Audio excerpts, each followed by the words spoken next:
ಸರ್ವಮಂಗಳಮಾಂಗಲ್ಯೆ ಶಿವೆ ಸರ್ವಾರ್ಥಸಾಧಿಕೆ ಶರಣ್ಯೆ ತ್ರ್ಯಂಬಕೆ ಗೌರಿ ನಾರಾಯಣಿ ನಮೋಸ್ತುತೆ ಶರಣಾಗತ ದೀನರ್ಥ ಪರಿತ್ರಾಣ ಪರಾಯಣೆ ಸರ್ವಸಾರ್ಥಿ ಹರೇ ದೇವಿ ನಾರಾಯಣಿ ನಮೋಸ್ತುತೆ ಸರ್ವಸ್ವರೂಪೆ ಸರ್ವೇಶೆ ಸರ್ವಶಕ್ತಿ ಸಮನ್ವಿತೆ ಭಯಭ್ಯಸ್ತೃತಹೀನೋ ದೇವಿ ದುರ್ಗೆ ದೇವಿ ನಮೋಸ್ತುತೆ.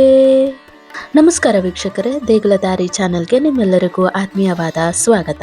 ಆಷಾಢ ಮಾಸ ಬಂತಂದ್ರೆ ಸಾಕು ದೇವಿಯ ದೇವಸ್ಥಾನಗಳಲ್ಲಿ ಭಕ್ತ ಸಾಗರವೇ ಹರಿದು ಬರುತ್ತೆ. ಅದರಲ್ಲೂ ವಿಶೇಷವಾಗಿ ಆಷಾಢದ ಮಂಗಳವಾರ ಮತ್ತೆ ಶುಕ್ರವಾರ ಹೆಣ್ಣು ಮಕ್ಕಳು ಸಾಲು ಸಾಲಾಗಿ ನಿಂತು ದೇವಿಗೆ ನಿಂಬೆಹಣ್ಣಿನ ದೀಪವನ್ನ ಹಚ್ಚೋದನ್ನ ನೀವು ನೋಡೇ ಇರ್ತೀರ. ಆದ್ರೆ ಆಷಾಢ ಮಾಸದಲ್ಲಿ ಯಾಕೆ ಈ ದೀಪಾರಾಧನೆ ಮಾಡಬೇಕು, ಇದರ ಹಿಂದೆ ಇರುವ ಆಧ್ಯಾತ್ಮಿಕ ಮತ್ತು ವೈಜ್ಞಾನಿಕ ರಹಸ್ಯವಾದ್ರೂ ಏನು, ಇವತ್ತಿನ ವಿಡಿಯೋದಲ್ಲಿ ಇದರ ಬಗ್ಗೆ ಸಂಪೂರ್ಣವಾಗಿ ತಿಳಿಸ್ಕೊಡ್ಲಿದ್ದೇನೆ. ಹಾಗಾಗಿ ವಿಡಿಯೋವನ್ನ ಎಲ್ಲೂ ಸ್ಕಿಪ್ ಮಾಡ್ದಲೆ ಪೂರ್ತಿಯಾಗಿ ನೋಡಿ.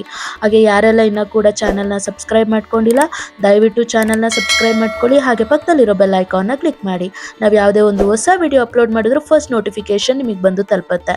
ಹಾಗೆ ವಿಡಿಯೋ ಇಷ್ಟ ಆದಲ್ಲಿ ವಿಡಿಯೋವನ್ನ ಲೈಕ್ ಮಾಡಿ, ನಿಮ್ಮ ಸ್ನೇಹಿತರೊಂದಿಗೆ ಹಾಗೆ ಕುಟುಂಬದವರೊಂದಿಗೆ ವಿಡಿಯೋವನ್ನ ಹಂಚಿಕೊಳ್ಳಿ. ವೀಕ್ಷಕರೇ, ಆಷಾಢ ಮಾಸವನ್ನ ಶಕ್ತಿ ಆರಾಧನೆಗೆ ಅತ್ಯಂತ ಶ್ರೇಷ್ಠ ಎಂದು ಪರಿಗಣಿಸಲಾಗಿದೆ.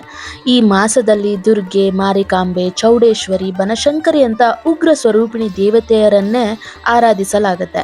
ಹಾಗೇನೆ ಈ ಆಷಾಢ ಮಾಸದಲ್ಲಿ ನಾವು ನಿಂಬೆಹಣ್ಣಿನ ದೀಪವನ್ನ ಆರಾಧನೆಯನ್ನ ಮಾಡ್ತೀವಿ. ಈ ನಿಂಬೆ ಹಣ್ಣಿಗೆ ನಕಾರಾತ್ಮಕ ಶಕ್ತಿಯನ್ನ, ಅಂದರೆ ನಮ್ಮ ಮನೆಯಲ್ಲಿರುವ ದೃಷ್ಟಿ ದೋಷ ಮತ್ತು ಕೆಟ್ಟ ಆಲೋಚನೆಗಳನ್ನ ಹೀರಿಕೊಳ್ಳುವ ಅದ್ಭುತ ಶಕ್ತಿ ಇದೆ. ನಾವು ನಿಂಬೆ ಹಣ್ಣನ್ನು ಕತ್ತರಿಸಿ ಅದನ್ನ ಒಳಗಿನಿಂದ ಹೊರಗೆ ತಿರುಗಿಸಿ ದೀಪ ಮಾಡ್ತೀವಲ್ಲ, ಅದು ನಮ್ಮ ಅಹಂಕಾರವನ್ನ ದೇವಿಯ ಪಾದದಲ್ಲಿ ಸಮರ್ಪಿಸುವುದರ ಸಂಕೇತ.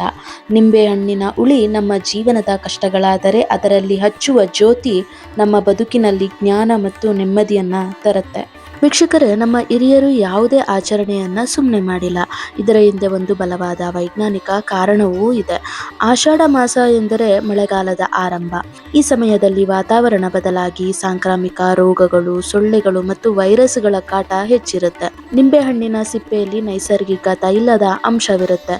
ಇದನ್ನ ಬೇವಿನ ಎಣ್ಣೆ ಅಥವಾ ತುಪ್ಪದ ಜೊತೆ ಸೇರಿಸಿ ದೇವಸ್ಥಾನಗಳಲ್ಲಿ ನೂರಾರು ಸಂಖ್ಯೆಗಳಲ್ಲಿ ಹಚ್ಚಿದಾಗ ಅದರಿಂದ ಬರುವ ಹೊಗೆ ವಾತಾವರಣದಲ್ಲಿರುವ ಕಣ್ಣಿಗೆ ಕಾಣದ ಬ್ಯಾಕ್ಟೀರಿಯಾಗಳನ್ನ ನಾಶಪಡಿಸುತ್ತೆ.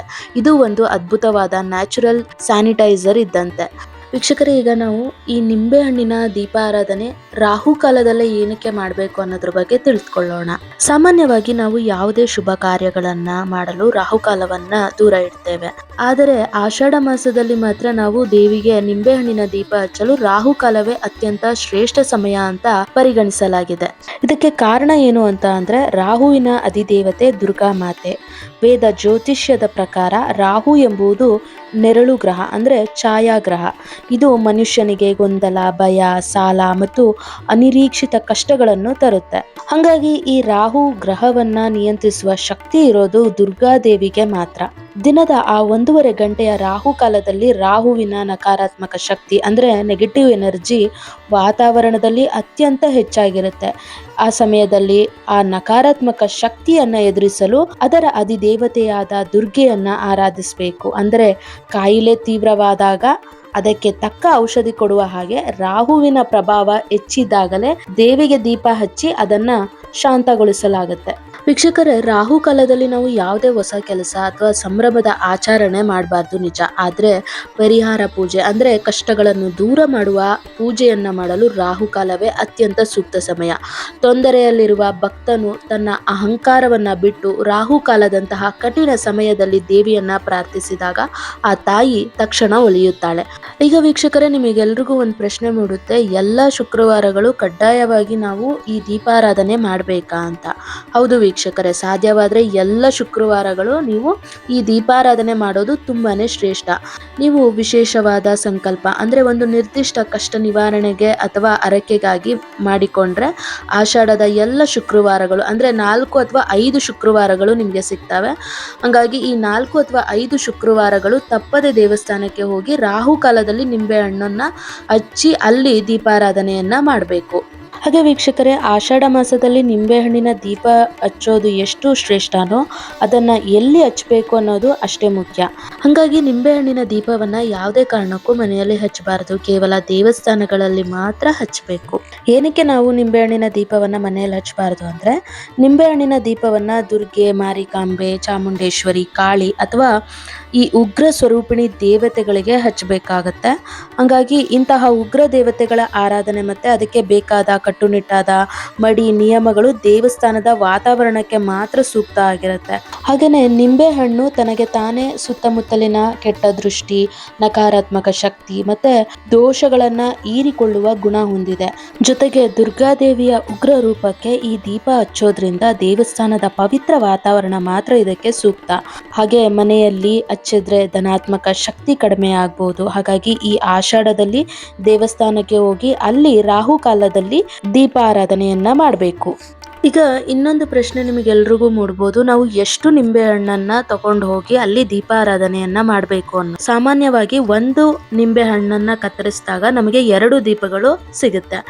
ಶಾಸ್ತ್ರದ ಪ್ರಕಾರ ಕನಿಷ್ಠ ಪಕ್ಷ 1 ಜೋಡಿ ದೀಪಗಳನ್ನ ಅಂದ್ರೆ 1 ನಿಂಬೆ ಹಣ್ಣಿನಿಂದ 2 ಹೋಳು ಹಚ್ಚೋದು ಕಡ್ಡಾಯ. ಹಾಗೆ ಒಂದು ವೇಳೆ ವಿಶೇಷವಾದ ಸಂಕಲ್ಪ ಅಥವಾ ಕಷ್ಟಗಳ ನಿವಾರಣೆಗೆ ಹಚ್ಚೋದಾದ್ರೆ ನಿಮಗೆ ಶಕ್ತಿ ಅನುಗುಣಸಾರವಾಗಿ ದೀಪಗಳ ಸಂಖ್ಯೆ ಹೆಚ್ಚಿಸಬಹುದು. ಆದರೆ ನೀವು ನೆನಪಿಡಬೇಕು, ನೀವು ಮೊದಲನೇ ಆಷಾಢ ಶುಕ್ರವಾರ ಎಷ್ಟು ನಿಂಬೆ ಹಣ್ಣನ್ನ ಕತ್ತರಿಸಿ ದೀಪಗಳನ್ನಾಗಿ ಮಾಡಿ ಆರಾಧನೆಯನ್ನ ಮಾಡ್ತೀರಾ, ಈ 4 ಶುಕ್ರವಾರಗಳು ಸಹ ನೀವು ಅಷ್ಟನ್ನೇ ಮಾಡಬೇಕು.